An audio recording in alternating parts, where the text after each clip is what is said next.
Assalamualaikum guys, it's me Rafiqul Islam Rafid. I'm back with another video. It's been a while, so today we're gonna shoot a video. You can say it's a vlog. So we're going to Mawa Ghat to try hillshot fish and other things. So you must be wondering, where is Ritu? So I'm gonna give it this phone to Ritu. Hello আসসালামু আলাইকুম কি অবস্থা কেমন আছেন সবাই আশা করি খুব ভালো আছেন আমাদের ঈদ তো প্রায় 3-4 দিন হয়ে গেছে আজকেই প্রথম বের হচ্ছি আমরা ঈদের ঘোরাঘুরির জন্য এই কয়েকদিন নানান ব্যস্ততার কারণে বিভিন্ন প্রোগ্রাম বিয়ে শাদী সব মিলে আমরা আসলে যেতে পারি নাই ঘুরতে তো আজকে আমরা ফ্যামিলি সবাই মিলে আমরা আন্টিরা দেন আমরা কাজিনরা সবাই মিলে আমরা মাওয়া ঘাটে যাচ্ছি তো আজকে চেষ্টা করব আপনাদের একটা ব্লগ দিতে মাওয়ায় আমরা কি কি করলাম তো এক গাড়িতে তো সবাই জায়গা হয় নাই তো আরেকটা হাইস নেওয়া হয়েছে ওই গাড়িতে সবাই আছে আর এই গাড়িতে আমরা কয়েকজন আছি আর কি তো চলেন যাই কেমন এনজয় করি আপনাদের সাথে শেয়ার করব ওকে যেমনটা বলেছিলাম আমরা দুইটা গাড়ি নিয়ে বের হয়েছি আজকে তো সামনে একটা গাড়ি দেখতে পাচ্ছেন এটা একটা হাইস আর আমাদের গাড়িটা ছিল সাথে কিন্তু আমাদের দুইটা গাড়িতে হয় নাই লোকজন বেশি ছিল সংখ্যায় এজন্য বাজারে গিয়ে আরেকটা গাড়ি হায়ার করতে হয়েছে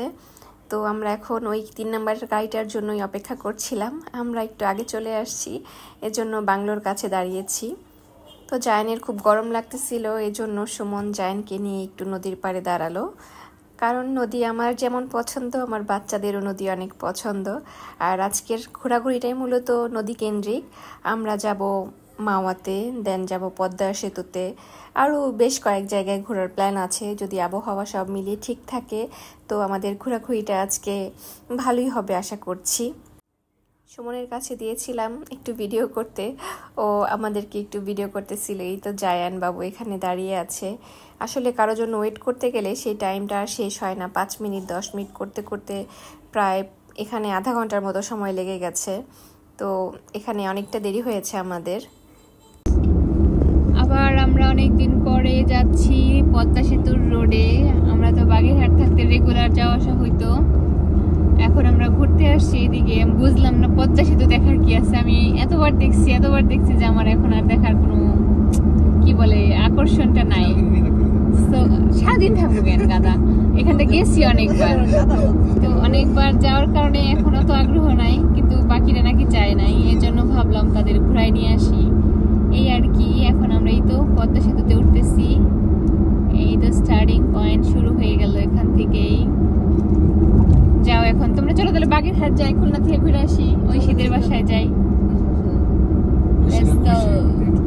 আমরা তো ঘুরতে ঘুরতে একদম পদ্মা সেতু পার হয়ে এপার চলে আসছি তো এখানে আর কোনো টার্নিং পয়েন্ট ছিল না আমাদের একদম পদ্মা পার হয়ে ফরিদপুরের ভাঙ্গা পর্যন্ত যাওয়া লেগেছে তো পুরাটা রাস্তা একটু বিরক্তই হচ্ছিলাম কারণ অনেকটা পথ আসলে আর আমরা যেহেতু এখানে অনেকবার এসেছি তো এখানে আসলে রাস্তার মধ্যে সুন্দর রাস্তা ছাড়া দেখার মতো এরকম কিছুই নাই তো তারপরও সবাইকে নিয়ে আসছিলাম কিন্তু আমাদের গাড়িতে তো মাত্র 3-4 জন ছিলাম সবাই মিলে একসাথে থাকলে না গল্প করতে করতে যাওয়া যেত আর কি এখন সবাই তো আলাদা আলাদা গাড়িতে ছিল তাই ওভাবে আর গল্প করা হয় নাই কারো সাথে তো পদ্মার উপর থেকে ঘুরে আসতে আসতে প্রায় 2টা-2:30 বেজে গেছে এখন সবার অলরেডি ক্ষুধা লেগে গেছে এখন আমাদের নেক্সট গন্তব্য হচ্ছে আমরা এখন লাঞ্চ করার জন্য যাব মাওয়াতে যেখানে ইলিশ মাছ দিয়ে ভর্তা দিয়ে ভাত খাবো সবাই মিলে তো আমরা এই রূপসী বাংলা হোটেলে আসলাম তো হোটেলটা খারাপ না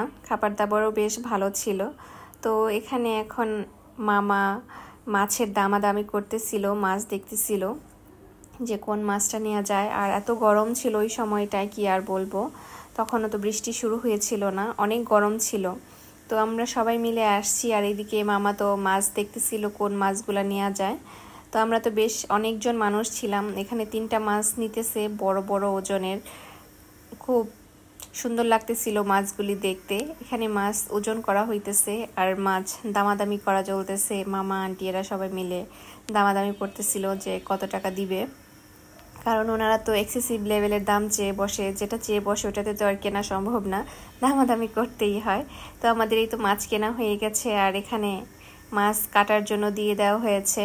তো ভাবলাম মাছ কাটাকাটিও একটু দেখাই। এর আগেও তো আমি মামাতে এসেছিলাম, ওইগুলাও শেয়ার করেছি আপনাদের সাথে। আর এখানে আমি সুমনকে দিয়েছিলাম একটু ভিডিও করার জন্য। এই তো এখন মাছের আঁশগুলো ছাড়ানো হচ্ছে, দেন মাছ কাটা হবে আর কি। আর ওনারা এত দ্রুত যে কিভাবে কাজ করে এটা আর কি না দেখলে বোঝা যাবে না। আমরা যেমন বাসায় বটি দিয়ে কাজ করতে গেলে কত ধীরে সুস্থে কাজ করি, তাও ভয় লাগে যে হাত কেটে যায় কিনা, অনেক সময় তো হাতও কেটে যায়। অথচ ওনারা ঘ্যাচ ঘ্যাচ করে কেটে ফেলতেছে আর কি, কোনো টাইমই লাগতেছে না। আর আমরা বাসায় করলে কি পরিমাণ টাইমটা লাগে, আর মাছটা সুন্দরও হয় না। আসলে ওনারা দিনভরে একই কাজ করে, তো এই জন্য দেখা যায় ওনাদের এখন অভ্যাস হয়ে গেছে, এই জন্য ওনাদের টাইমও লাগে না। আর এই তো লেজটা মাঝখান বরাবর কেটে দিল, কারণ এটা ভাজা হবে মুচমুচে করে, দেন এটাকে দিয়ে ভর্তা করা হবে। তো এই জন্য লেজটা একটু অন্যভাবে ওনারা কাটে। আর এই তো মাছ কাটা হয়ে গেছে, দেখছেন কতগুলা মাছ। যাই হোক, এখন কড়াইতে নতুন তেল দিয়ে নিচ্ছে, তেলটা আলাদা কেনা হয়েছে, তো ওই তেলটাই দেওয়া হচ্ছে প্রথমে। আর মশলাগুলা দিয়ে মাছেই তো ঝাঁকিয়ে নেওয়া হচ্ছে। এই মাছগুলাই এখন একটা একটা করে গরম তেলের মধ্যে দেওয়া হবে। কি যে মজা মাছ ভাজা দিয়ে ভাত খেতে, বলতে বলতেই মনে হয় কি মুখে পানি চলে আসছে। এই তো আগে দিয়েছিল লেজগুলো, তারপর মাছগুলার সাইড দিয়ে দিয়ে দিচ্ছে, কারণ লেজ যেহেতু ভর্তা হবে তাই ওটাকে আগে ভাজতে হয়। তো এখানে অনেকগুলা মাছ দেয়, পরে দেখা যায় পুরাটা একদম কি বলে এটাকে, তাওয়া, হ্যাঁ পুরোটা তাওয়া একদম ভরে যায় মাছ দিয়ে আর বেগুন দিয়ে। আমরা সাথে বেগুনও নিয়েছিলাম, বেগুন ভাজা, ইলিশ মাছের ভর্তা, ইলিশ মাছ, দেন ডাল, এগুলো দিয়ে ভাত খেতে কিন্তু অসম্ভব মজা।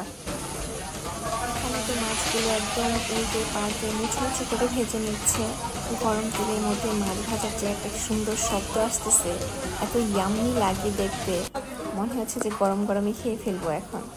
আর এই তো বেগুন ভাজা হচ্ছে এখানে। তো আমাদের মাছ ভাজা বেগুন ভাজা অলমোস্ট হয়ে গেছে, তো আর কিছুক্ষণ পরে সবাই মিলে খাবার খাবো। আর এই তো এখানে ভর্তা বানানোর জন্য দেওয়া হয়েছে ইলিশ মাছের লেজগুলাকে একদম গরম গরম বড় একটা ছেঁচনিতে নিয়ে ছেঁচে, দেন ওনারা এটাকে কাটা বাছে, তারপরে হচ্ছে ভর্তাটা বানায়। এই তো এখানে সব কাটাগুলো বেছে নিচ্ছে। এত মজা হয় ভর্তাটা এখানকার, কি আর বলবো, খুবই মজা হয়। মাছটাকে সুন্দর করে বাছতে হয় আর কি। এত লেজের কাটা কিভাবে যে বাছে ওনারা আল্লাহ মাবুদ জানে। আমি বাসায় কয়েকবার বানিয়েছি এভাবে ভর্তা, লেজ বাছতে বাছতে আর কি একদম জান গেছে, অনেক কাটা থাকে আসলে। আর এই যে এখানে পেঁয়াজ আর শুকনা মরিচ দিয়ে একদম ঝাল ঝাল করে মেখে নিচ্ছে। একটু ঝাল ঝাল না হলে মজা লাগে না এই ভর্তাটা, তাই ওনারা নর্মালি একটু ঝালঝালি করে থাকে। আর এই যে এখানে দিয়ে দিচ্ছে একদম মাছ ভাজা গরম তেলগুলো। এই গরম তেলটা দেওয়ার কারণে হচ্ছে ভর্তাটা আরও বেশি মজা হয়। একদম কড়াইতে থেকে সদ্য মাত্র ভাজা তেলটা দিয়ে দেয়, তো ভর্তাটা আরও বেশি মজা হয় আর কি। অনেক গরম, কিভাবে যে নাড়াচাড়া করে দেখতেই কেমন জানি লাগে যে হাতে লাগতেছে, কিন্তু ওনাদের অভ্যাস হয়ে গেছে এটা করতে করতে, এই জন্য ওনাদের কাছে অত সমস্যা হয় না এখন আর।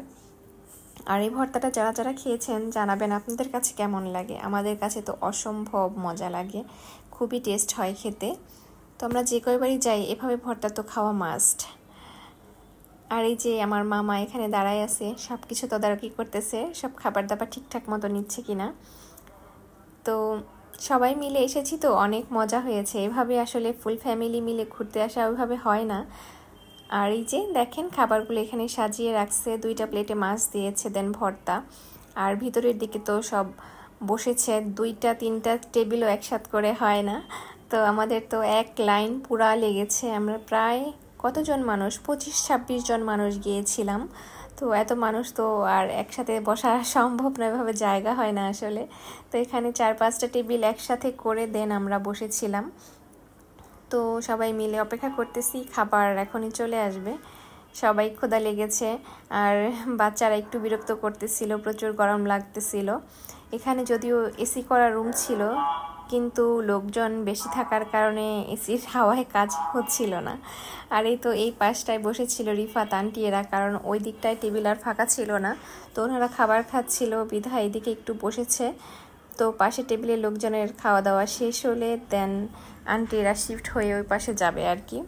তো সবাই মিলে খুব ভালো গল্প জমে উঠেছিল, তো গল্প খুব ভালোই চলতেছিল। কি নিয়ে যে আমাদের গল্প চলছিল আসলে সেটা এখন আর মনে নাই, কারণ আমি ছিলাম পাশের টেবিলে আর এই ভিডিওগুলো সুমন করেছিল। সো আসলে মনে নাই কি গল্প করেছিল, আর অনেক শব্দ থাকার কারণে এখানকার ভয়েসগুলো ওইভাবে দিতে পারি নাই।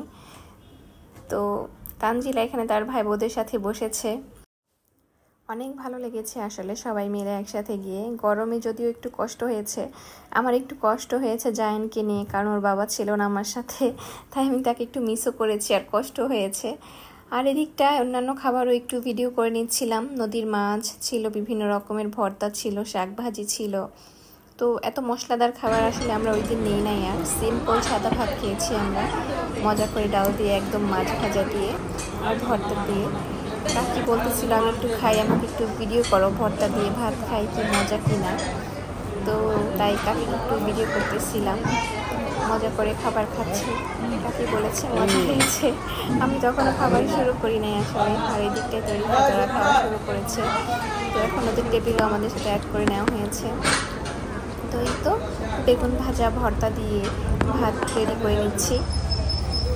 সেই লেভেলের একটা বৃষ্টি নেমে গেল এখানে। মাওয়াতে আসছি আমরা খাওয়ার জন্য।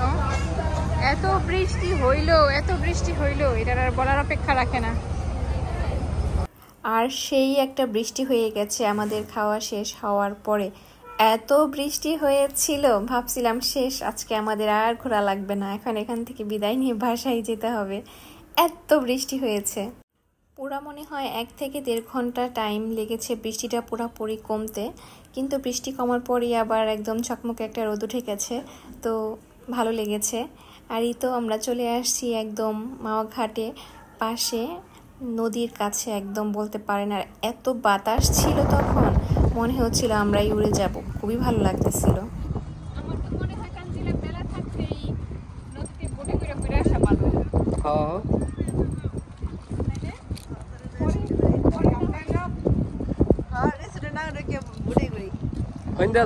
একবারে পদ্মা সেতুর পিরানের গুলা ভাবি ঠিক নাই, ভাবি ঠিক নাই। পরে কই ভাই তুমি কি ভিডিও করছো? ব্লগে দিব, ব্লগে যে খাওয়াম না।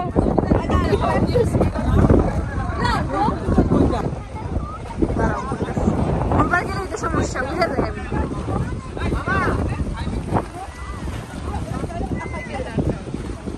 আমরা নদীর পাড় থেকে ঘুরতে ঘুরতে চলে আসছিলাম হচ্ছে মাওয়া রিসোর্টে। তো আসার পরে বিকেলবেলা তো সন্ধ্যা হয়ে আসছে, এখন মুরব্বীরা কেউ আর ভিতরে যেতে রাজি না, বলে ওখানে নদীর পাড়ে ভালো ছিল। এখন বাচ্চাদের জন্য মূলত এসেছিলাম, এখানে নাকি খেলার কিছু রাইড এসব আছে। তো কেউ সায় দিচ্ছে, কেউ সায় দিচ্ছিল না যে ভিতরে যাবে। তো বুঝতে পারতেছিলাম না আসলে কি হবে। আর এখানে এখন বৃষ্টি হয়ে গেছে, একদম ভেজা ভেজা পরিবেশ। তো আমরাও বাচ্চাদের নিয়ে ভিতরের দিকে আর যেতে চাচ্ছিলাম না। তো যেই ভাবা সেই কাজ, এখান থেকে আমরা আবার বের হয়ে গেলাম। এখন বের হওয়ার পথে আবারও বৃষ্টি সেজেছে, ওইখানটায় না থেকে ভালোই হয়েছে। আমরা এখন যাব আমাদের বাসার কাছে বাংলোতে, বাংলোর পদ্মা নদীর পাড়ে আর কি। আমাদের ঘোরাফেরা মাটি পেয়ে গেল আজকে, প্ল্যান সব পন্ডট হয়েছে। বৃষ্টি নামতেছে, যেটা করছি আলহামদুলিল্লাহ বলবো, কিন্তু অত ভালো হয় নাই, খালি রাস্তায় রাস্তায় টাইম গেছে। সেই মাওয়া থেকে একদম পদ্মা ব্রিজ পার হয়ে ভাঙ্গা পর্যন্ত গেছি, অতখানি যাওয়ার কোনো কারণই ছিল না, তারপরও গেছি আর কি। সবাই মিলে গেছি, এটাই আনন্দ। কিন্তু সবাই একসাথে যেতে পারি নাই, এক গাড়িতে থাকলে হয়তো ভালো লাগতো। আমি জানি না আমার ভয়েস এখন বোঝা যাবে কিনা, কারণ প্রচুর বৃষ্টি নামতেছে, একদম ঝুম বৃষ্টি, সামনে তো পুরা দেখাই যাচ্ছে না। দেখা যাক, এখন আমাদের নদীর পাড়ে থামার কথা ছিল, বোটে ঘোরার কথা ছিল, সেটাও হবে না, কারণ যেই পরিমাণ বৃষ্টি, এখন বড়রা যারা আছে তারা ধমক দিয়ে গাড়ি থেকে নামতে দিব না সম্ভবত। মাথা নষ্ট হয় নাই, বলতেছি বোটে দিব না কেউ। এই তো আমরা বাংলোতে আসতে আসতে পরিবেশ শীতল হয়ে গেছে, একদম ঠান্ডা হয়ে গেছে। আজকে তো নদীতে অনেক ঢেউ ছিল, কারণ বাইরে অনেক বাতাস আর প্রচুর বৃষ্টি গেছে, যেহেতু পরিবেশটা একটু অন্যরকম ঠান্ডা ছিল। অনেক ভালো লেগেছে। আমার ছেলে তো অনেক পছন্দ করে নদীর পাড়ে, বলতেছিল মা আমাকে একটু ভিডিও করো, বাবাকে দেখাবো। ওর বাবা তো আসতে পারে নাই আমাদের সাথে, সেজন্য। আজকে তো আমরা প্ল্যান করেছি সবাই মিলে ঘুরবো, খাবো, এইসবই। তো এখন তো সন্ধ্যা হয়ে গেছে, অলমোস্ট মাগরিবের টাইম। তো আমরা ভাবতেছিলাম যে নেক্সট কোথায় যাওয়া যায়। তো নেক্সট ভাবলাম যেহেতু সবাই আজকে বাইরে ঘোরাঘুরি করেছি, রাতের খাবারও আমরা বাইরে থেকে খেয়ে দেন বাসায় যাব। তাই সন্ধ্যার দিকে আমরা নদীর পাড়েই ছিলাম। নদীর পাড়ে ঘোরাঘুরি শেষ করে আমাদের বাসার কাছের রেস্টুরেন্ট অলিভ অ্যান্ড ফিকে চলে আসছিলাম সবাই মিলে। তো এখানে আমরা রাতের খাবারও খেয়ে নিচ্ছিলাম সবাই মিলে। একদম বাসায় গিয়ে দেন রেস্ট হবে শুধু। এখানে হচ্ছে খাওয়া দাওয়ার পালা। আজকের ঘোরাঘুরিটা এত ভালো হয়েছে আমাদের, কি আর বলবো। আমরা সবাই মিলে তো অনেক এনজয় করেছি, যদিও একটু কষ্ট হয়েছে জার্নি ঠার্নি সব মিলিয়ে, কিন্তু ঘোরাঘুরির কাছে এগুলো আসলে মাথায় থাকে না। আমরা সবাই মিলে অনেক এনজয় করেছি। আপনাদের কাছে কেমন লাগলো আমাদের আজকের ব্লগটা জানাবেন। সবাই ভালো থাকবেন, সুস্থ থাকবেন। আল্লাহ হাফিজ।